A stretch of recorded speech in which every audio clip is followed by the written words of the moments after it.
Hari ini kita akan sama-sama merenungkan firman Tuhan. Kita akan melanjutkan dari eksposisi kitab Yohanes. Dan kita akan mengkaitkannya, dan memang saya kira juga dalam pimpinan Tuhan, ini adalah bagian yang sangat tepat untuk kita boleh memulai tahun yang baru ini di dalam pimpinan firman Tuhan. Kiranya firman Tuhan hari ini menjadi bekal bagi kita untuk menjalankan hari-hari kita di depan di tahun baru ini. Mari kita boleh membaca berganti-gantian. Yohanes pasal yang keempat, ayat yang ke-43 sampai dengan 54. Kita sudah selesai kisah tentang perempuan Samaria dan kita sekarang akan masuk kepada kisah selanjutnya. Dari ayat 43 sampai 54. Kita baca berganti-gantian. Saya mulai terlebih dahulu pasal 4 ayat ke-43 Injil Yohanes. Dan setelah 2 hari itu Yesus berangkat dari sana ke Galilea. Sebab Yesus sendiri telah bersaksi bahwa seorang nabi tidak dihormati di negerinya sendiri. Maka setelah ia tiba di Galilea, orang-orang Galilea pun menyambut dia, karena mereka telah melihat segala sesuatu yang dikerjakannya di Yerusalem pada pesta itu, sebab mereka sendiri pun turut ke pesta itu. Maka Yesus kembali ke Kana di Galilea, di mana ia membuat air menjadi anggur. Dan di Kapernaum ada seorang pegawai istana, anaknya yang sedang sakit. Ketika ia mendengar bahwa Yesus telah datang dari Yudea ke Galilea, pergilah ia kepadanya lalu meminta supaya ia datang dan menyembuhkan anaknya, sebab anaknya itu hampir mati. Maka kata Yesus kepadanya, jika kamu tidak melihat tanda dan mukjizat, kamu tidak percaya. Pegawai istana itu berkata kepadanya, Tuhan, datanglah sebelum anakku mati.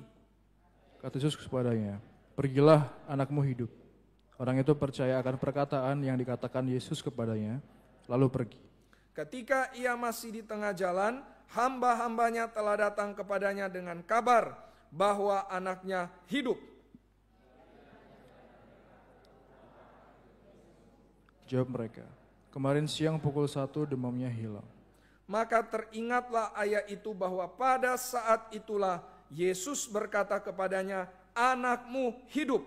Lalu ia pun percaya, ia dan seluruh keluarganya. Dan itulah tanda kedua yang dibuat Yesus ketika ia pulang dari Yudea ke Galilea. Mari kita berdoa.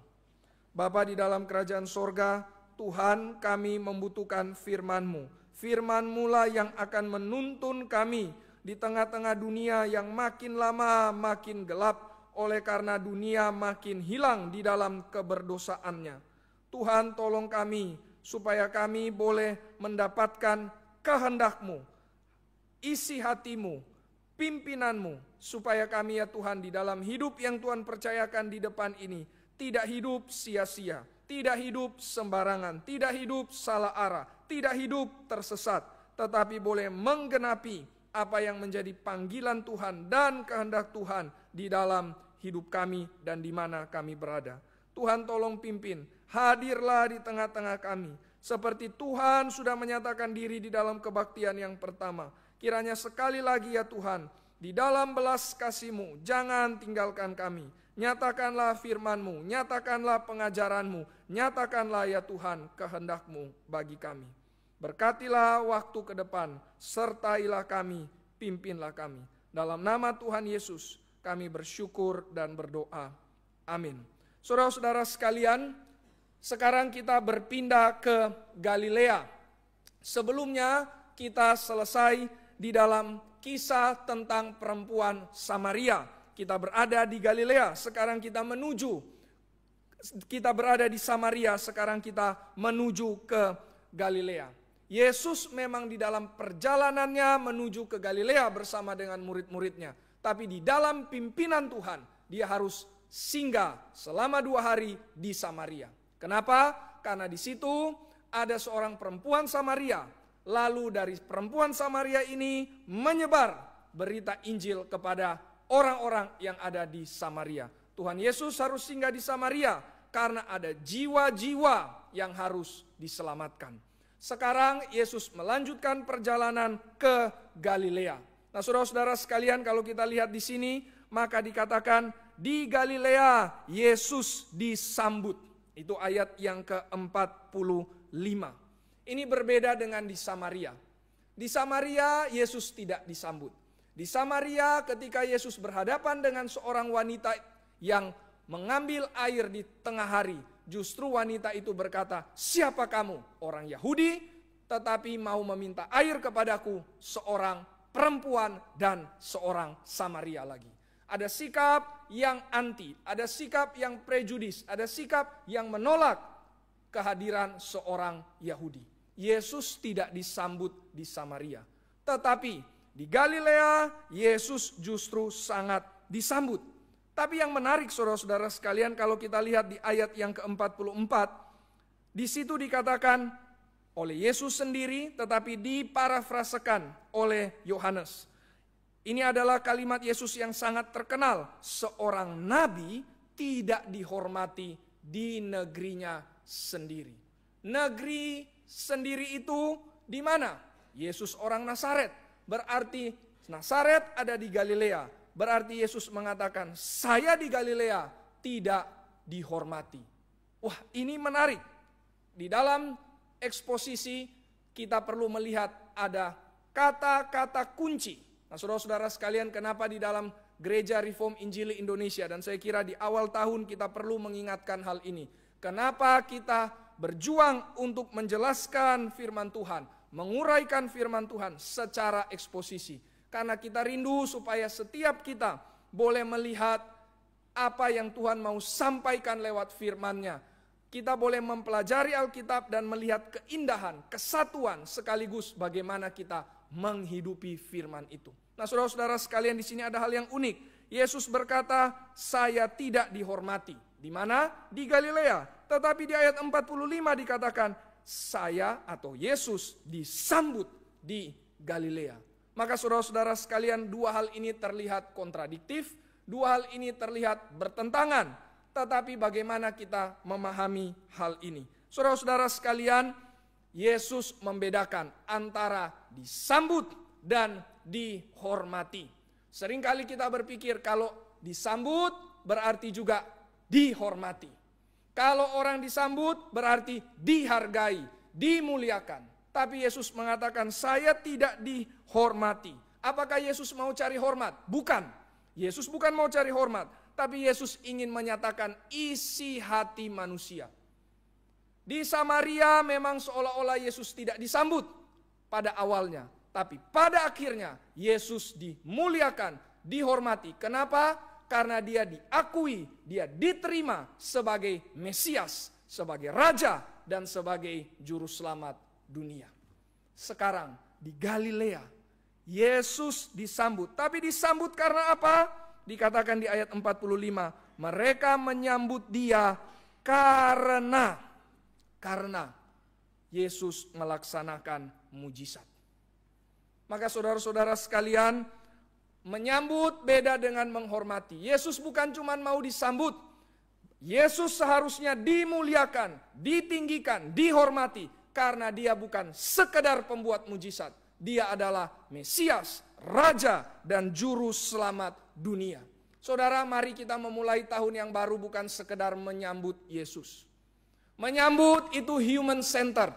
Menyambut itu ujungnya untuk kepentingan diri. Sambut Yesus karena mau dapat mujizat. Inilah yang Yesus sementara kritik di sini. Orang-orang Galilea menyambut dia karena mau dapat mujizat, human center. Setelah itu orang-orang Galilea justru merekalah yang akan nanti bersama-sama dengan orang-orang Yahudi menyerukan salibkan dia, salibkan dia. Dari menyambut lalu kemudian menyuruh Yesus disalibkan. Kenapa? Karena tidak menghormati, tidak memuliakan, tidak meninggikan Kristus. Maka bagaimana kita meninggikan Kristus? Kita hanya meninggikan Kristus kalau kita menyatakan Yesus Raja, Mesias, Juru Selamat dunia. Itulah yang dilakukan oleh orang-orang Samaria. Maka di sini ada dua hal yang berbeda. Dan di dalam bahasa asli juga memakai dua kata yang berbeda. Menyambut dan menghormati. Mari saudara-saudara sekalian, di awal tahun ini kita menetapkan hati, saya mau menghormati, memuliakan, meninggikan, saya mau kenal Yesus sebagai juru selamat, sebagai Mesias. Bukan sekedar pembuat mujizat. Kalau saudara lagi mencari gereja, mari jangan mencari gereja yang cuma hanya sekedar menyatakan Yesus sebagai pembuat mujizat. Kelihatan Yesus disambut di dalam gereja tersebut. Ada pohon Natal mungkin, ada musik yang ramai, ada penata layan yang energetik, ada khotbah yang menarik, bahkan bicara tentang nama Yesus. Tetapi tidak menghormati Yesus. Kenapa tidak menghormati? Karena Yesus yang diberitakan sekedar pembuat mujizat. Ini kata Yesus sendiri. Yesus tidak mau hanya sekedar disambut. Yesus harusnya dimuliakan, ditinggikan karena dia Mesias, Raja, Juru Selamat. Maka kalau saudara berada di dalam gereja yang mau setia menyatakan Yesus sebagai Mesias dan Juru Selamat, dan kalau gereja tersebut menyatakan Yesus sebagai Mesias dan Juru Selamat, pasti dua hal akan juga diberitakan. Apa itu? Dan ini terjadi di Samaria. Pertama, Yesus menyatakan dirinya Juru Selamat. Kedua berarti menyatakan dosa manusia. Maka kalau saudara berada di gereja yang meninggikan Kristus dan menyatakan dosa manusia, setialah dalam gereja tersebut. Mari kita mulai tahun yang baru dengan kesetiaan.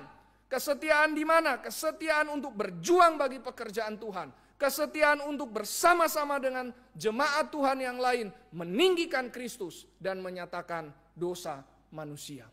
Jangan hanya sekedar menyambut Yesus. Banyak orang Kristen menyambut, tetapi sedikit orang yang sungguh-sungguh percaya Tuhan sampai akhirnya dia menghormati Kristus. Jangan jadi seperti orang Galilea, tapi jadilah seperti orang Samaria yang menghormati, yang meninggikan, yang memuliakan Kristus. Mari kita mulai tahun yang baru dengan kerinduan seperti ini. Nah, saudara-saudara sekalian, Yesus tidak dihormati di Galilea. Tetapi Yesus tetap ke Galilea. Nah, kisah yang kita bacakan tadi dari ayat 46 sampai 54 itu terjadi di Galilea. Tidak dihormati tetapi tetap ke Galilea. Kenapa? Berarti Yesus bukan mau cari hormat. Yesus bukan mau cari kemuliaan. Dia layak dihormati, dia layak ditinggikan. Tetapi dia datang ke dalam dunia bukan cari kemuliaan, bukan cari penghormatan, tetapi cari jiwa. Inilah hidup kita saudara-saudara sekalian. Mari kita bukan cari penghormatan dunia, tapi mencari jiwa. Dan orang yang kita bawa kepada Kristus, mereka yang akan mempermuliakan Kristus bersama-sama dengan kita. Di Samaria, Yesus tidak disambut dari awal, dia tetap pergi karena dia cari jiwa.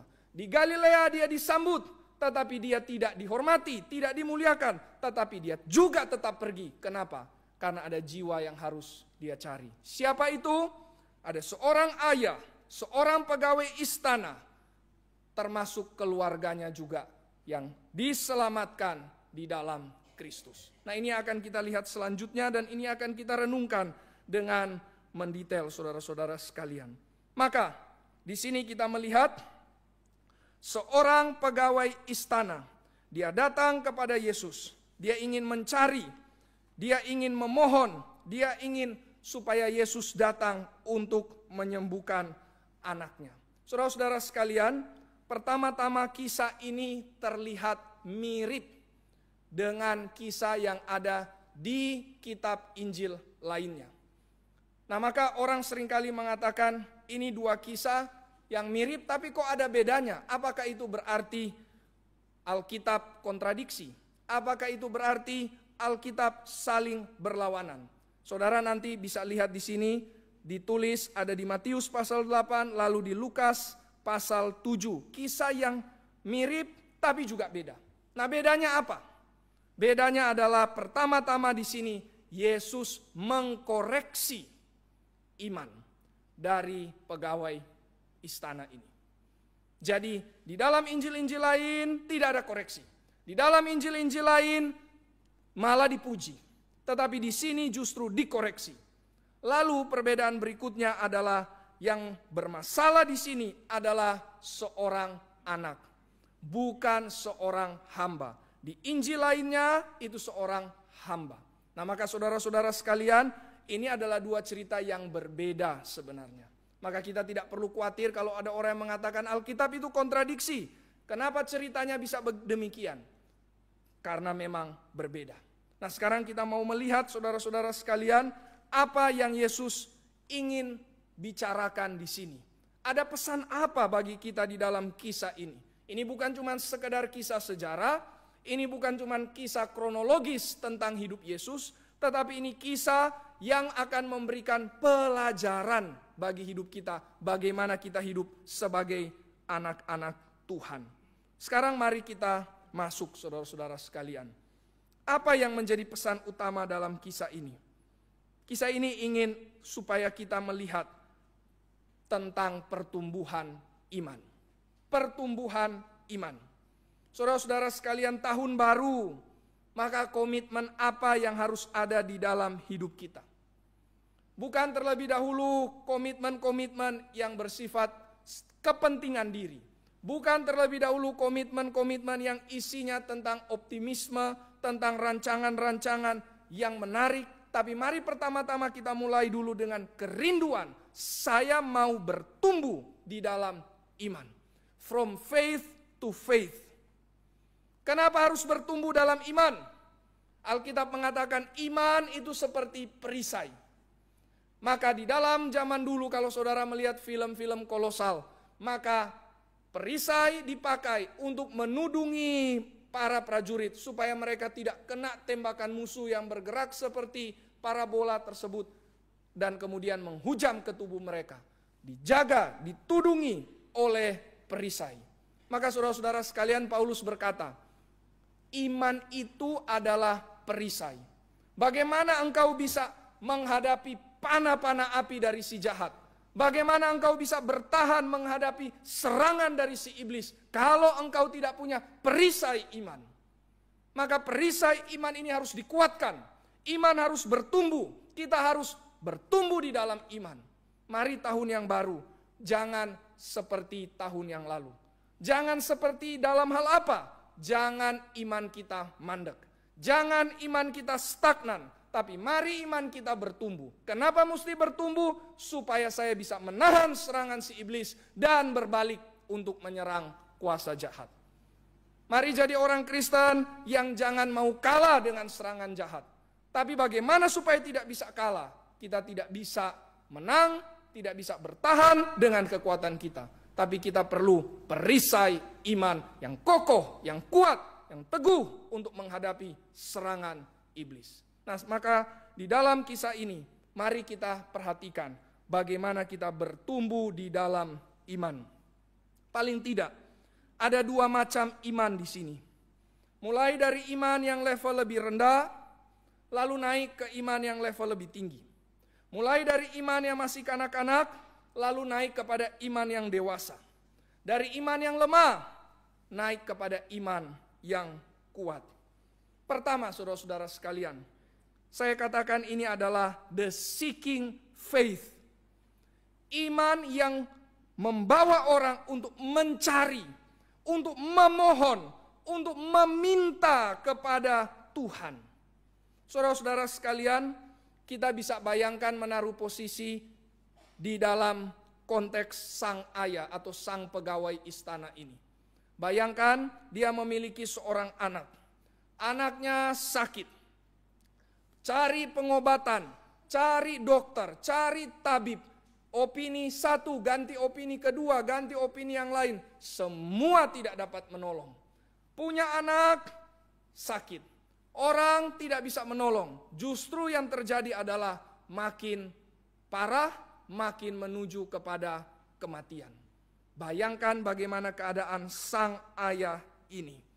Maka di dalam keadaan yang sangat desperate, sangat putus asa, sudah tidak tahu lagi mau kemana, dia dengar ada seorang bernama Yesus yang datang ke Galilea. Galilea di mana dia datang? Galilea seperti provinsi. Lalu Yesus datang ke kota mana? Kana. Pegawai istana ini ada di mana? Kapernaum. Kana ke Kapernaum kira-kira 25 sampai 30 kilo. Maka dia langsung bergegas, jangan tunggu, jangan sampai miss kehadiran Yesus. Karena dia seorang yang tidak bisa terus ada di kota ini selama-lamanya. Cepat cari, langsung datang, mohon kepada Yesus. Inilah seeking faith. Saudara-saudara sekalian, inilah iman yang muncul karena desperation. Karena rasa putus asa, karena rasa sudah tidak ada jalan. Sudah tinggal ini opsi terakhir. Kalau tidak, anakku mati. Tapi mari kita coba pikirkan. Dari mana muncul iman ini, saudara-saudara sekalian? Kenapa dia bisa beriman seperti ini? Apakah cuman hanya sekedar sudah tidak ada jalan keluar maka dia datang kepada Yesus? Saudara, kita kalau mungkin ada yang sakit, terus kemudian kita sudah datang ke dokter A, B, C, belum ada jalan keluar, tidak mungkin kita akan datang kepada orang yang out of nowhere minta tolong. Kan tidak mungkin ya. Pasti orang ini mesti punya ada kredibilitas. Maka kita masih mau berharap yang terakhir. Nah maka kenapa dia mau datang kepada Yesus? Dari mana muncul iman yang seperti ini? Karena dia pernah dengar. Bahkan mungkin saja dia hadir. Di mana? Di pesta di Kana. Apa yang terjadi di Kana? Air jadi anggur. Air jadi anggur. Pada waktu itu semua orang sudah selesai minum anggur, tetapi pesta masih terus berjalan. Maka sang mempelai sangat takut. Kalau sampai habis anggur, malulah kami ini. Seorang mempelai mesti siapkan anggur bagi semua yang hadir ini. Maka Ibu Yesus, Maria berkata kepada Yesus, lakukanlah apa yang kamu bisa kerjakan. Maka Yesus panggil pelayan, dan pelayan cedok air. Cedok air biasa, bukan anggur, karena anggur habis. Lalu kemudian air dibawa kepada pemimpin pesta, dan sebelum diteguk cawan untuk mengetes sebagaimana kualitas anggur tersebut, air itu sudah berubah jadi anggur. Jadi tampaknya mujizat ini tersebar bahwa Yesus yang melakukan semuanya itu. Tapi siapa yang sebarkan? Peserta pesta awalnya tidak tahu. Pemimpin pesta juga tidak tahu. Waktu dia coba, dia bilang, wah ini anggur sangat enak, sangat baik, sangat tinggi kualitasnya. Padahal dari air. Jadi kalau begitu, dari mana tahu? Dari pelayan. Orang-orang biasa yang Tuhan pakai untuk sebarkan berita tentang siapakah Yesus. Maka berita ini tiba kepada sang pegawai istana ini. Dia dengar, dia mungkin lihat juga apa yang terjadi saat itu. Lalu karena inilah yang jadi referensi bagi dia. Inilah dasar bagi dia untuk cari Yesus. Jadi ini adalah iman yang bersandar, yang berdasar, yang berfondasi pada mujizat, pada tanda. Apa mujizatnya? Yesus ubah air jadi anggur. Ini dasar imannya. Nah saudara-saudara sekalian, mungkin kita sudah mulai berpikir, wah ini iman gak beres. Iman yang atas dasar mujizat kurang beres. Tunggu dulu saudara-saudara sekalian. Yesus memang mengkoreksi orang ini. Tetapi kita mesti lihat koreksinya dalam hal apa. Dan di dalam hal apa juga iman ini benar. Nah saudara-saudara sekalian, ini adalah iman yang benar. Pertama-tama saya harus katakan demikian. Benar dalam hal apa? Benar dalam hal spiritnya, semangatnya. Ada spirit of seeking, semangat untuk cari Tuhan. Spirit yang mau bergantung kepada Tuhan, bersandar memohon kepada Tuhan. Spirit yang miskin di hadapan Allah. Bukankah itu iman saudara-saudara sekalian? Iman berarti menyadari saya tidak punya apa-apa. Iman berarti menyadari saya putus asa, saya desperate, saya seorang pengemis. Saudara, kita tidak akan mungkin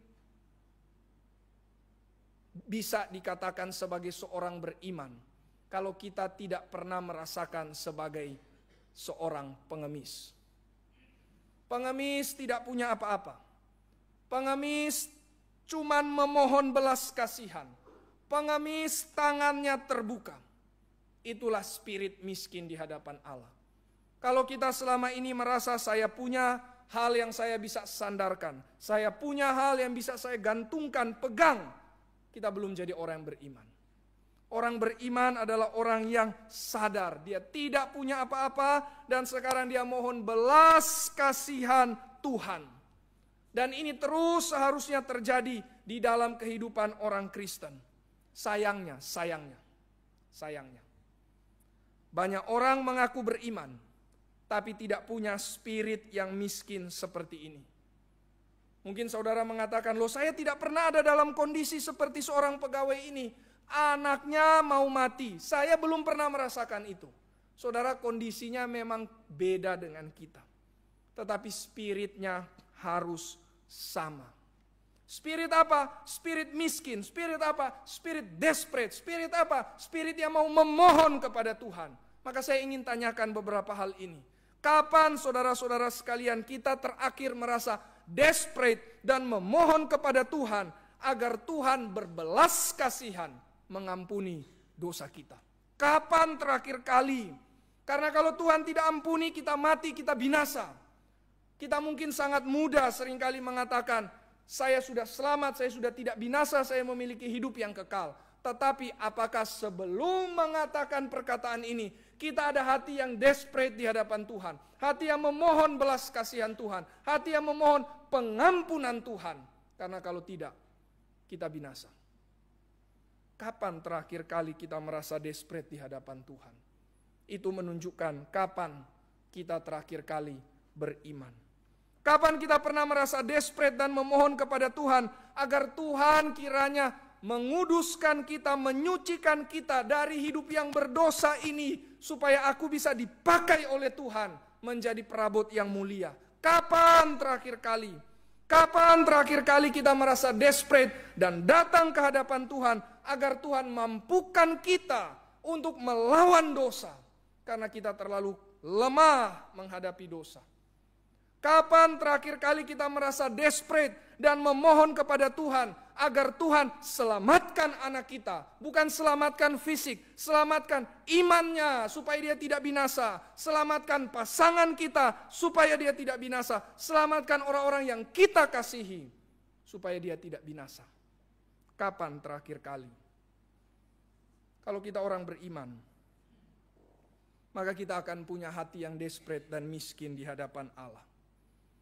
Mari saudara-saudara sekalian, tahun yang baru, resolusi kita adalah resolusi yang memohon Tuhan memberikan hati yang miskin di hadapan Tuhan, supaya hidup kita boleh dipakai Tuhan, supaya hidup kita boleh berguna bagi kerajaan Allah, supaya hidup kita tidak sia-sia.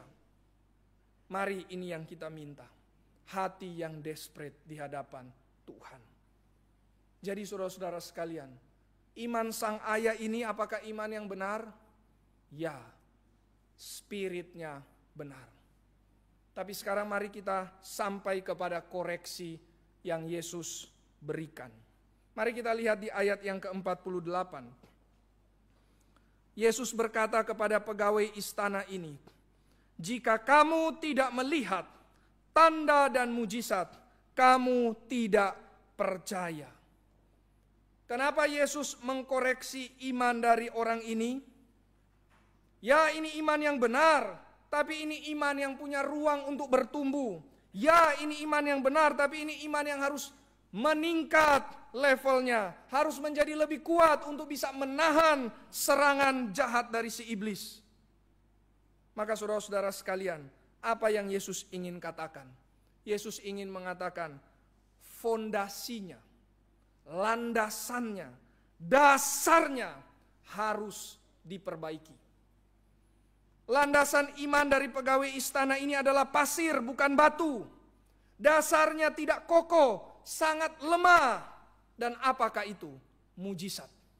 Perhatikan Yesus katakan apa? Jika kamu tidak melihat tanda dan mujizat, kamu tidak percaya. Berarti iman bergantung kepada tanda dan mujizat.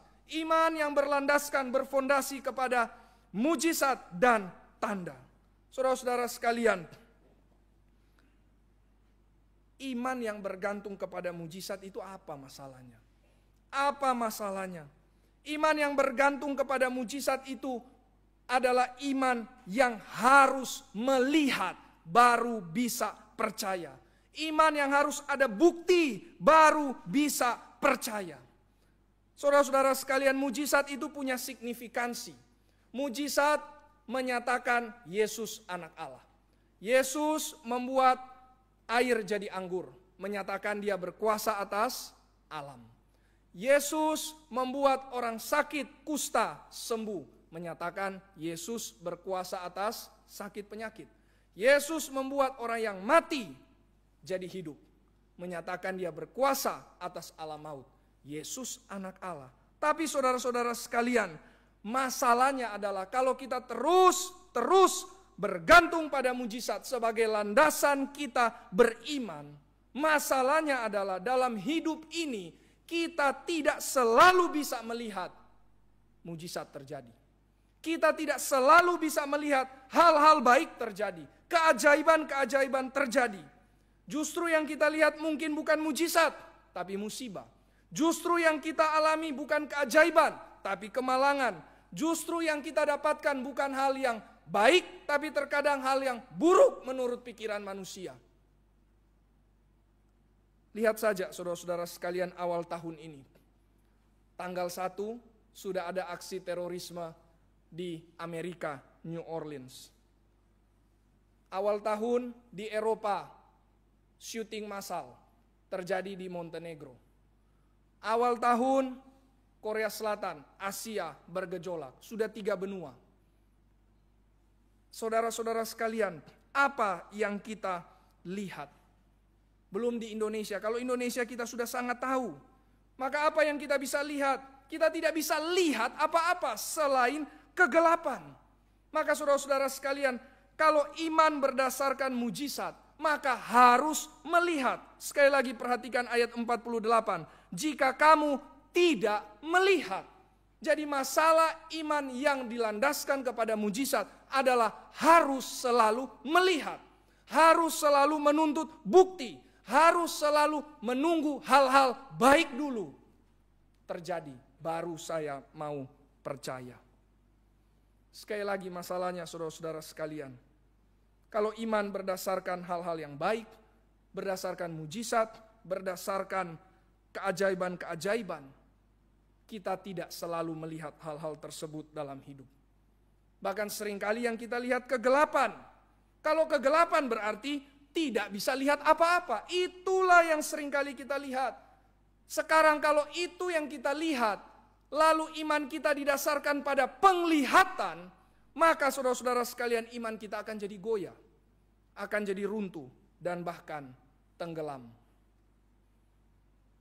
Ingat kisah Petrus dan murid-murid, waktu mereka naik kapal, Yesus sengaja tidak ikut. Tiba-tiba dalam perjalanan, ombak dahsyat mengepung perahu mereka.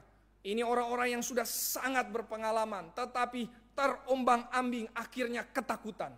Di tengah-tengah keadaan seperti itu sudah sangat takut, mati kita di sini, tidak bisa ketemu keluarga. Ini hari yang terakhir bagi kita di sini. Yesus datang. Yesus mereka lihat sementara berjalan di atas air, dan mereka anggap ini sebagai hantu, lebih takut lagi. Nah, saya tidak tahu lebih takut ombak atau lebih takut lihat hantu. Ini yang terjadi saudara-saudara sekalian. Maka sudah takut lihat Yesus, lebih takut lagi. Maka Yesus bilang, tenanglah, jangan takut. Setelah itu Petrus ini sangat aneh kalau kita renungkan saudara. Saya juga benar-benar baru sadar ini Petrus sangat impulsif dan sangat aneh responnya. Dia mengatakan, kalau itu engkau Yesus, maka tolong saya supaya saya berjalan di atas air. Ini aneh saudara. Harusnya dia katakan, kalau engkau Yesus, engkau Tuhan, ayo berjalan di atas air, ke sini. Sekarang dia bilang, kalau engkau Tuhan, aku yang mau berjalan di atas air. Ini aneh saudara-saudara sekalian. Tapi Yesus katakan, kalau begitu ayo datang. Mari. Tapi waktu dia mulai datang, angin masih bertiup, dia mulai goncang, mulai goyah, dan akhirnya hampir-hampir tenggelam. Saudara-saudara sekalian, kenapa Petrus ragu? Yesus mengatakan, "Hey you of little faith," iman yang kecil, kenapa engkau ragu? Why do you doubt? Kenapa engkau goyah? Kenapa engkau hampir-hampir tenggelam jikalau bukan aku yang menolong engkau? Saudara-saudara sekalian, bahkan Petrus pun bukan hanya di dalam kisah ini dia menjadi goyah. Waktu di akhir kisah hidup Yesus, sebelum Yesus naik ke atas kayu salib, imannya juga hampir tenggelam karena dia sangkal Yesus sampai 3 kali. Kenapa saudara Petrus demikian? Karena satu jawabannya. Dia butuh melihat. Imannya didasarkan pada penglihatan. Mau lihat apa? Lihat mujizat, lihat tanda. Mujizat Yesus yang dia tunggu adalah Yesus bisa kalahkan pengawal-pengawal yang menangkap dia saat itu. Yang dia tunggu adalah mujizat Yesus bisa berkuasa di atas takhta politik sehingga bangsa Israel bisa kalahkan Romawi. Yang dia tunggu adalah mujizat Yesus yang bisa membuat dia berjalan di atas air. Mujizat, saudara, yang dia tunggu mujizat. Maka saudara lihat, ketika iman didasarkan pada mujizat, ketika iman didasarkan pada berkat-berkat, ketika iman didasarkan pada tanda-tanda yang baik, maka itu adalah iman yang sangat rapuh. Gereja yang hanya mengajarkan jemaatnya untuk menanti mujizat, menanti berkat, menanti tanda, maka ini adalah gereja yang sepertinya mempertumbuhkan iman jemaatnya, tapi sebenarnya dia sementara bangun jemaat itu di atas dasar pasir, bukan batu. Sehingga nanti ketika masalah muncul, badai datang, disitulah dia akan ambruk. Tapi saudara-saudara sekalian, jangan cuma kita pikir, oh gereja lain itu yang bicara-bicara mujizat, maka mereka yang imannya lemah, kami di sini imannya kuat, kami tidak menanti-nanti mujizat. Tapi mari coba lihat saudara, mari coba kita renungkan hidup kita. Berapa banyak di antara kita ketika hidupnya mulai muncul masalah, mulai datang badai, mulai diterpa kemalangan, mulai ditimpa kegagalan, akhirnya apa respon kita? Tidak lagi melayani, tidak lagi aktif, tidak lagi giat mau mempelajari firman, mulai kecewa kepada Tuhan, mulai dingin dengan firman Tuhan, bahkan mungkin tidak mau lagi beribadah, bahkan bisa sampai saja menyangkal Yesus seperti Petrus. Bukankah itu yang dimaksud dengan iman yang mau tenggelam? Bukankah itu yang dimaksud dengan iman yang landasannya tidak kokoh, tidak kuat, dan akan hancur, akan ambruk ketika badai datang? Kenapa bisa seperti ini? Kembali lagi saudara, karena menanti untuk melihat. Menanti untuk melihat seperti kata Yesus kepada pegawai istana ini, jika kamu tidak melihat, berarti dia menanti untuk melihat. Melihat apa? Melihat berkat. Melihat apa? Melihat hal-hal yang baik. Melihat apa? Melihat mujizat. Melihat apa lagi? Melihat awan hidup ini menjadi cerah dulu.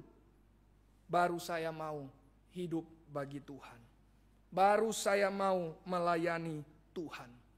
Saudara-saudara sekalian, bukankah kita seringkali menunggu Tuhan untuk lakukan dulu sesuatu yang baik di dalam hidupku? Baru saya mau kembali percaya, baru saya mau kembali melayani, baru saya mau kembali lagi hidup bagi Tuhan. Ini jelas tidak benar.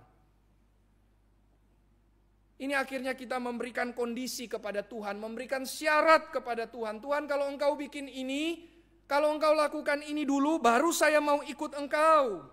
Siapa kita saudara? Bukankah justru harus sebaliknya? Tuhanlah yang memberikan kita kondisi. Tuhanlah yang memberikan kita syarat. Kitalah yang harus taat dan patuh. Saudara-saudara sekalian, apakah engkau mau hidupmu goyah? Apakah engkau mau bahkan engkau tenggelam karena menanti untuk melihat hal-hal yang baik, tetapi justru yang terjadi bukan hal yang baik? Saya kira saudara kita yang mengasihi Tuhan, kita akan berkata, saya tidak mau. Saya mau hidup seperti kata pegawai istana ini berkata kepada Yesus, saya mau anak saya hidup. Saya kira kita juga mau demikian. Saya mau hidup bagi Kristus. Saya tidak mau tenggelam, apalagi mati di dalam kubangan dosa. Saya mau hidup bagi Tuhan. Amin. Maka bagaimana caranya, saudara-saudara sekalian? Bagaimana caranya? Yesus katakan, ganti landasan imanmu. Ganti dasar imanmu. Ganti fondasi imanmu. Sebelumnya engkau selalu menuntut bukti dari Tuhan. Sebelumnya engkau menanti Tuhan untuk melakukan hal-hal yang baik dulu. Baru engkau mau beriman, baru engkau mau percaya, baru engkau mau hidup bagi Tuhan. Sekarang tidak perlu tuntut bukti. Tidak perlu lihat hal-hal yang baik dulu. Tidak perlu menanti-nanti mujizat terjadi terlebih dahulu. Tetapi meskipun semua itu belum terjadi, saya tetap bisa percaya. Berdasarkan apa kalau begitu, saudara, kita bisa tetap percaya? Berdasarkan firman, berdasarkan perkataan Yesus. Mari lihat ayat yang ke-50. Setelah Yesus menegur pegawai istana ini, maka Yesus berkata di ayat yang ke-50, pergilah, anakmu hidup. Orang itu percaya akan perkataan yang dikatakan Yesus kepadanya, lalu pergi. Apa yang menjadi dasar dari orang ini, saudara-saudara sekalian, untuk percaya, untuk pergi, untuk taat kepada pimpinan Tuhan? Karena perkataan Yesus. Perkataan yang mana? Khususnya ketika Yesus katakan, anakmu hidup. Maka at that moment, mungkin pegawai istana ini dia belum tahu kapan akan hidup. Mungkin dia pikir nanti, mungkin dia pikir butuh proses. Tapi dia pasti yakin saat itu anaknya akan hidup. Saudara-saudara sekalian, ini adalah perkataan Yesus yang sangat sulit untuk diterima oleh akal kita, bukan? Coba bayangkan, bagaimana mungkin Yesus tidak lihat anak yang sakit ini, tapi bisa menyembuhkan. Bagaimana mungkin dari jarak yang cukup jauh, sekitar 25-30 kilo, tanpa datang tapi bisa menyembuhkan? Bagaimana mungkin tidak ada sentuhan apa-apa, tidak ada doa, tidak ucapkan sesuatu, tidak ada magic words, tapi bisa sembuh? Bagaimana mungkin? Saudara, kita mungkin akan seperti Naaman yang berkata, hai Nabi Elisa, aku pikir engkau akan datang, menaruh tanganmu di atas tubuhku, sehingga aku bisa sembuh. Sekarang untuk apa kamu tidak datang? Kamu tidak mau lihat aku, dan kamu cuma suruh aku pergi ke sungai Yordan, membasuh diri di situ 7 kali. Mana mungkin, mana mungkin. Saudara-saudara sekalian, ini semua adalah pikiran manusia yang mengatakan, mana mungkin. Yang mengatakan, sudahlah, tidak mungkin. Ini tidak masuk di akal. Tapi sang pegawai ini percaya dan taat kepada Tuhan. Meskipun tidak masuk akal manusia. Inilah yang saya namakan iman yang kedua. The trusting faith. Iman yang bersandar. Iman yang bersandar pada Tuhan. Bukan sandar pada hitung-hitungan manusia. Bukan sandar kepada logika manusia. Bukan sandar pada fenomena. Tapi sandar pada perkataan Kristus. Inilah iman yang lebih tinggi, inilah iman yang lebih dewasa, inilah iman yang bertumbuh. Orang yang memiliki iman seperti ini, dia tidak menuntut bukti. Dia tidak perlu untuk terlebih dahulu lihat mujizat, lihat keajaiban, lihat keadaan yang baik. Kalau ada bersyukur, kalau tidak ada dia tidak akan goyah. Dia tidak perlu itu semua baru bisa mau taat, baru bisa mau melayani. Tidak perlu. Keadaan bisa gelap, awan bisa tebal, badai bisa menerpa. Yang dilihat hanyalah kegelapan. Tapi orang tersebut bisa tetap berdiri teguh, tidak bergoyang, dan tentu saja tidak tenggelam. Kenapa bisa demikian? Karena dia memiliki dasar yang kokoh. Apa dasarnya? Firman. Apa dasarnya? Perkataan Kristus yang punya kuasa dan otoritas dari sorga.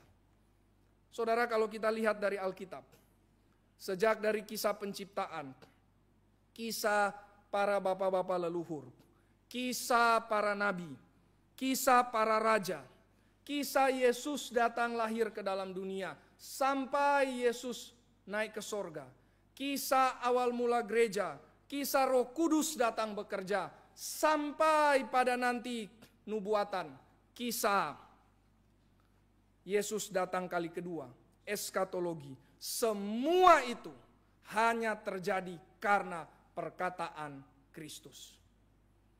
Maka betapa berkuasa, betapa berotoritas, betapa kuat perkataan Kristus itu. Maka saudara-saudara sekalian, inilah alas yang kokoh. Alas yang kokoh bukan mujizat, itu alas yang akan bergoncang. Alas yang kokoh, batu karang yang teguh, itu adalah firman Kristus, perkataan Kristus. Alas yang lain takkan kukuh. Jadi ini adalah iman yang bukan dari melihat. Kalau begitu ini dari mana? Dia tidak perlu lihat mujizat, dia tidak perlu lihat keadaan yang baik, dia tidak perlu lihat terlebih dahulu datang awan yang cerah baru dia mau percaya. Kalau begitu ini iman yang berlandaskan apa? Berlandaskan pendengaran. Ini adalah iman yang mendengar. Mendengar apa saudara? Mendengar firman Kristus. Saudara, kita tidak bisa andalkan penglihatan. Seringkali dalam hidup ini jarak pandang kita sangat pendek. Kita tidak tahu apa yang akan terjadi di depan. Saudara, kalau naik pesawat, maka biasanya pilot akan berkata, kita akan terbang dari Surabaya ke Jakarta dengan ketinggian 35.000 kaki di atas permukaan laut, dan jarak pandang kita adalah 10 km. Berarti terbatas. Kalau cuaca tidak baik, 5 km. Nah, saya belum menemukan di bawah 5 kilo, mungkin nggak akan jadi berangkat ya. Jadi jarak pandang kita sangat-sangat pendek. Saudara, ketika Tuhan memanggil Abraham, jarak pandangnya sangat pendek. Apa yang Tuhan katakan kepada Abraham? Pergilah dari negerimu ke negeri yang akan kutunjukkan kepadamu. Oke Tuhan, di mana itu? Nggak tahu, nggak kasih tahu. Bagaimana bisa sampai di sana? Pokoknya pergi saja. Oh, kalau begitu mana bisa saya pergi? Pokoknya saya katakan, pergi, tinggalkan negerimu, tinggalkan saudaramu, tinggalkan rumah bapamu. Abraham taat. Jarak pandangnya sangat pendek. Tapi kenapa Abraham tetap taat? Karena dasarnya adalah yang dia dengar, bukan yang dia lihat. Apakah dia lihat tanah yang dituju? Tidak. Tapi dia dengar firman Tuhan, maka dia percaya dan taat kepada Tuhan. Setelah itu Tuhan berkata juga kepada Abraham, coba lihat ke langit, hitung bintang yang ada. Sangat cerah ya, makanya bisa banyak hitung bintang. Kalau keadaan polusi, hitung bintang cuma sedikit, terus dibilang, anakmu sebanyak itu. Wah, sedikit. Nanti dimarahin Pak Tong, karena Pak Tong belakangan ini sangat menekankan, mesti banyak anak. Kalau tidak banyak anak, apalagi juga tidak menginjili, dikatakan berdosa besar. Abraham hitung langit, hitung bintang di langit. Banyak, banyak, sebanyak itulah anakmu. Mana bisa satu anak saja tidak ada. Kok bisa dibilang sebanyak itu anakku? Tidak melihat, tapi mendengar. Maka Abraham dikatakan percaya. Bahkan percayanya itu dikatakan dihitung sebagai kebenaran. Percaya kepada apa? Firman. Percaya kepada perkataan Allah, bukan melihat keadaan, bukan melihat fenomena.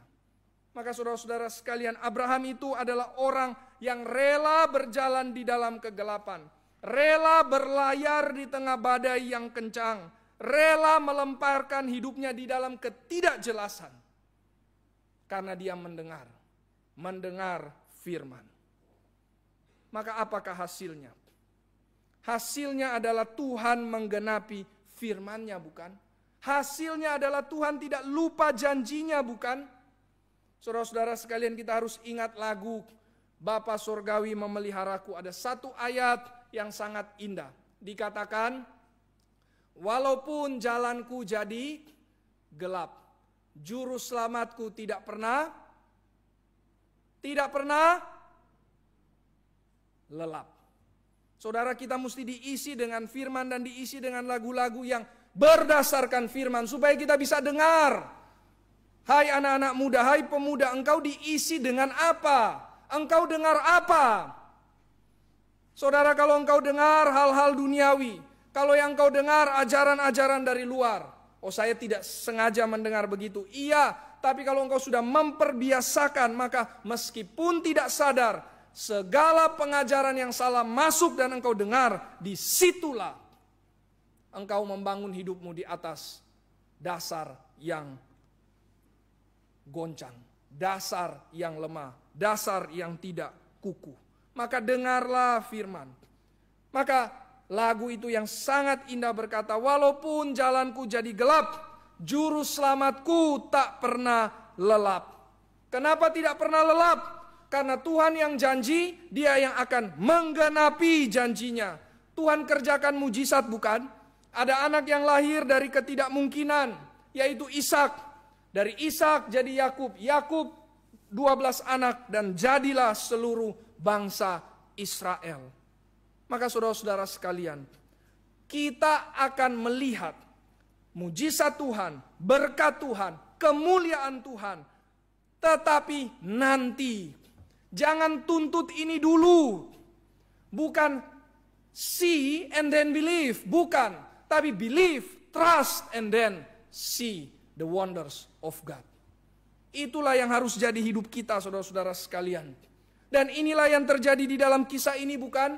Sang ayah, dia datang kepada Yesus. Berarti dia ada di tempat yang jauh daripada anaknya. Dia tidak lihat anaknya itu sudah hidup, tapi dia percaya perkataan Yesus bahwa anaknya hidup. Maka saudara-saudara sekalian, Tuhan akan bekerja. Mungkin sekarang, mungkin nanti waktu Dia datang kali kedua, Dia akan genapi semua janjinya. Tapi pasti Dia akan genapi kehendaknya. Maka mari kita terlebih dahulu bukan tuntut Tuhan untuk kerjakan sesuatu dulu, baru aku mau percaya, baru aku mau taat, baru aku mau melayani. Salah. Justru mari kita percaya terlebih dahulu. Believe, trust in Him. Memiliki trusting faith di dalam Kristus. Lalu kita akan melihat karya-karya Tuhan yang ajaib. Lalu kita akan melihat kuasa dari perkataan Yesus termanifestasikan. Dia bukan hanya berkuasa atas alam, tapi Dia juga berkuasa atas alam maut. Anak yang sudah mau mati ini hidup kembali. Maka saudara-saudara sekalian, jangan tuntut Tuhan, jangan tuntut mujizat, jangan tuntut bukti. Jangan tuntut Tuhan untuk ubah keadaan kita. Tapi mari kita tuntut diri kita untuk pegang teguh kepada firman Kristus. Bukan cling onto the signs. Bukan sandar kepada tanda-tanda. Sandar kepada mujizat-mujizat. Sandar kepada berkat-berkat. Tapi sandarlah kepada firman Kristus. Karena firman-Nya ya dan amin. Amin. Maka saudara-saudara sekalian, mari pertahankan spirit yang pur itu di hadapan Tuhan. Tadi saya katakan jangan buang seeking faith itu. Tetap pertahankan spirit yang pur, yang miskin di hadapan Allah, yang desperate, yang sadar bahwa diri kita ini adalah pengemis di hadapan Tuhan. Tetapi bukan mengemis mujizat. Bukan menuntut Tuhan bekerja terlebih dahulu. Tetapi spirit yang mau pegang janji Tuhan. Pegang firman Tuhan. Maka mari saudara-saudara sekalian, kita mulai tahun yang baru ini dengan mau pegang firman Kristus. Berdiri di atas firman Kristus. Punya landasan yang kokoh, yang teguh itu. Maka mari saudara-saudara sekalian, kita mau datang beribadah. Ibadah jangan bolong-bolong. Karena dalam ibadahlah engkau mendapatkan firman Tuhan lewat pujian, lewat firman. Lewat khotbah. Mari saudara, kalau engkau sudah ibadah, jangan datang ke ibadah tanpa juga mendengar. Jangan hanya menghabiskan waktu di sini, tapi mari engkau sungguh-sungguh mendengar firman. Mari ikut pembinaan firman. Mari ikut PA, mari ikut remaja, mari ikut pemuda. Dengarkanlah firman Tuhan. Dan mari baca Alkitab. Mari juga baca buku-buku yang menyatakan tentang Kristus, yang menggambarkan, yang menjelaskan tentang Alkitab. Mari kejar firman. Mari punya spirit yang pure di hadapan Tuhan itu. Pure in spirit itu harus ada dalam diri kita. Dan kita mohon firman. Mari tangan kita terbuka, bukan menuntut mujizat, bukan menuntut berkat, bukan menuntut Tuhan ubah keadaan, tapi menuntut butiran-butiran firman itu diberikan kepada saudara dan saya. Terakhir saudara-saudara sekalian, 2 implikasi singkat terakhir. Kita sudah tahu, iman harus berdasarkan firman. Itulah dasar yang kokoh. Maka mari kita akan lihat 2 implikasi yang terakhir. Orang yang bersandar pada firman. Maka pertama, hidupnya tidak akan mudah goncang, apalagi tenggelam. Tapi ada kestabilan dan ada ketenangan di hadapan Tuhan. Mari coba lihat saudara-saudara sekalian hal yang aneh sekali di dalam cerita ini. Kita lihat di dalam ayat yang ke-52. Ketika si pegawai istana ini pulang, ketika sang ayah ini sampai kembali ke Kapernaum, maka seluruh hamba-hambanya berkata kepada dia, "Anakmu sudah sembuh." Kapan? Kemarin siang pukul 1 demamnya hilang. Kemarin. Saudara, waktu Yesus didatangi oleh sang pegawai istana ini, saya yakin tidak sampai lewat 1 hari, si pegawai istana ini sudah sampai di tempat Yesus ada. Kenapa? Karena pasti dia tidak akan mau Yesus itu kehilangan. Dia tidak mau miss kehadiran Yesus. 25-30 kilo, sekian jam, tidak lewat setengah hari, sudah bisa sampai di masa saat itu. Tetapi ketika Yesus katakan, "Pergilah, anakmu hidup." Berapa lama? Dia tidak cepat-cepat pulang. "Oh, saya mau cepat-cepat pulang, saya mau konfirmasi. Apakah betul anak saya hidup?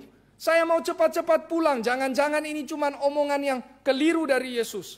"Saya mau cepat-cepat pulang karena saya tidak percaya dia bisa hidup. Masa cuma katakan seperti itu dia bisa hidup. Saya mau cepat-cepat pulang, lihat dia di hari atau di waktu-waktu yang terakhir."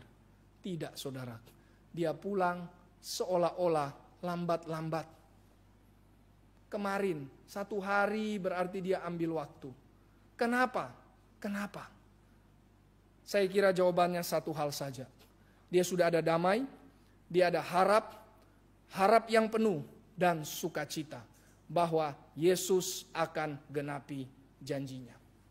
Mungkin memang anak saya tidak langsung sembuh, tidak apa-apa juga, tapi pasti akan sembuh. Tidak tahu kapan, tapi pasti Yesus akan menggenapi janjinya. Tidak apa-apa, pulang besok. Maka waktu tiba, hamba-hambanya berkata, kemarin sudah sembuh. 1 hari sudah lewat. Orang ini, saudara, dia punya ketenangan. Saudara, kita bukan tenang seperti ajaran stoikisme. Tenang, jaga pikiranmu, kontrol cara mindsetmu. Tidak, saudara. Kita tenang karena firman. Kita tenang karena firman, kita ada harap, kita ada sukacita, kita ada kekuatan. Beda dengan orang stoik, tidak ada harap, tidak ada sukacita, yang ada cuma hati yang dingin. Karena tidak ada firman. Kita sandar kepada firman. Sandar kepada firman, rest assured. Kita bisa tenang, Tuhan akan menggenapi janjinya. Saudara, apa yang bisa membuat kita bertahan di dalam dunia yang gelap, yang terus bergejolak, yang membuat hidup kita gelisah? Para pemuda, ada begitu banyak data yang menyatakan tingkat kegelisahan, tingkat anxiety itu terus makin meninggi. Dari anxiety orang depresi, dari anxiety orang kehilangan arah hidup, kehilangan meaning, kehilangan tujuan, bahkan sampai bunuh diri. Kenapa bisa demikian? Karena tidak ada ketenangan dalam hidupnya. tidak ada damai, tidak ada harap yang penuh, tidak ada sukacita, tidak ada pegangan. Kenapa? Karena tidak ada trusting faith. Tidak ada iman yang berlandaskan pada firman. Saudara, kalau engkau tidak punya iman yang berlandaskan firman, maka hidupmu tidak akan tenang. Orang yang hidupnya tidak tenang, seperti seorang pemanah. Bagaimana mungkin dia bisa membidik sasaran itu dengan tepat kalau dia tidak ada ketenangan? Seperti seorang nakoda, bagaimana mungkin dia bisa menghantar kapal dengan seluruh penumpangnya melalui badai kalau dia tidak ada ketenangan? Poin saya adalah orang yang tidak tenang, orang yang tidak ada damai, orang yang tidak ada harap, sukacita, dia tidak bisa menjalankan pekerjaan Tuhan. Dia tidak bisa memikirkan apa yang menjadi kehendak Tuhan. Dia tidak bisa membedakan mana kehendak Tuhan, mana bukan. Dia tidak mungkin bisa dipakai oleh Tuhan dan menjadi berkat. Maka bagaimana supaya hidup kita bisa stabil, tidak bergoncang, sehingga bisa dipakai oleh Tuhan? Mintalah kepada Tuhan. Untuk Tuhan berikan kepadaku the trusting faith, iman yang berlandaskan kepada firman, bukan berlandaskan kepada hal-hal yang baik, bukan berlandaskan fenomena, tapi berlandaskan perkataan Kristus yang iya dan amin. Kedua, saudara-saudara sekalian, orang yang punya trusting faith, maka dia akan bersaksi untuk menyatakan Kristus, untuk menyatakan kuasa firman Kristus kepada orang lain. Dan itulah yang terjadi di ayat yang ke-53, dikatakan di bagian terakhir, lalu ia, si pegawai istana ini percaya dan seluruh keluarganya. Ini persis juga terjadi di perikop yang sebelumnya di kota Samaria. Dari satu perempuan Samaria, banyak orang Samaria menjadi percaya. Maka di sini dari satu pegawai istana, seluruh rumahnya menjadi percaya. Sama seperti di Kisah Para Rasul, dari satu orang, si kepala penjara di Filipi, seluruh keluarganya menjadi percaya. Maka saudara-saudara sekalian, orang yang punya trusting faith, dia akan bersaksi. Kenapa saudara-saudara sekalian kita sangat sulit untuk mendapatkan jiwa-jiwa baru? Kenapa sangat sulit untuk kita bisa melihat ada orang-orang yang sebelumnya tidak percaya Tuhan bisa ikut ibadah di sini bersama saudara dan saya, memuji Tuhan, percaya kepada Kristus? Kenapa sangat sulit? Kenapa sedikit sekali kita menghasilkan buah-buah iman sehingga kita pun frustasi, saya pun frustasi. Kenapa sangat sulit menghasilkan buah-buah iman? Karena kita kurang bersaksi. Kenapa kita bisa kurang bersaksi? Karena kita tidak punya trusting faith. Bagaimana mungkin kita bisa menyaksikan tentang Tuhan kalau kita tidak lihat karya Tuhan, kalau kita tidak lihat kuasa dari firman Kristus? Sang pegawai istana ini dia percaya kepada firman Kristus dan dia lihat karya dari kuasa firman Kristus. Itulah yang dia saksikan. Saudara, apa yang kau mau saksikan? Doktrinkah? Baik kalau engkau saksikan doktrin. Tetapi apakah itu cuma hal yang dingin saja? Mari bukan cuma sekedar saksikan doktrin. Mari bukan cuma sekedar saksikan teori. Mari bukan cuma sekedar jelaskan informasi. Mari saksikan kuasa karya firman Kristus. Itulah yang akan membawa orang untuk percaya kepada Kristus. Trusting faith membawa dua hal. Ketenangan bagi kita sehingga kita dipakai Tuhan. Dan kita bisa menyaksikan Kristus bagi orang lain. Maka pertanyaan terakhir, di manakah saudara sekarang? Apakah engkau ada di Kana? Kana mewakili iman yang berlandaskan tanda, mujizat, berkat, hal fenomenal. Ataukah engkau ada di Kapernaum? Iman yang berlandaskan perkataan firman saja. Sola scriptura. Di manakah saudara? Kiranya Tuhan membawa saudara dan saya ke Kapernaum. Mari kita berdoa. Bapa di dalam kerajaan sorga, bukan dengan kekuatan manusia, tapi dengan kuasa Roh-Mu yang kudus. Itulah yang Engkau katakan kepada Zerubabel.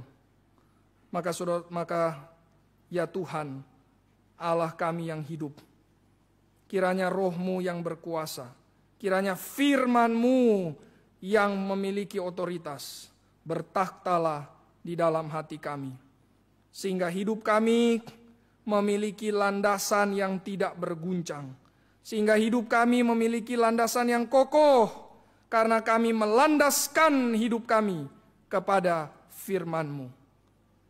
Hanya inilah pegangan kami ya Tuhan, tidak ada yang lain. Kami mau menjalani hidup di tahun yang baru ini hanya dengan pegang firman-Mu. Dan peganglah tangan kami supaya kami pun kuat untuk pegang firman-Mu ya Tuhan. Tuhan, berilah kepada kami keseriusan, berilah kepada kami hati yang takut akan Tuhan, berilah kepada kami kesungguhan untuk memegang firman-Mu, sehingga hidup kami ya Tuhan tidak sia-sia, tidak terbuang percuma, tidak binasa, tetapi boleh Tuhan pakai menjadi alat di tangan Tuhan, seperti anak panah yang tepat sasaran ditembak oleh sang ahli pemanah. Engkaulah ahlinya ya Tuhan, dan kamilah anak panah itu. Taruhlah kami di sasaran yang Engkau sudah siapkan sejak dari kekekalan. Demi dan di dalam nama Yesus Kristus, kami bersyukur, kami berdoa. Amin.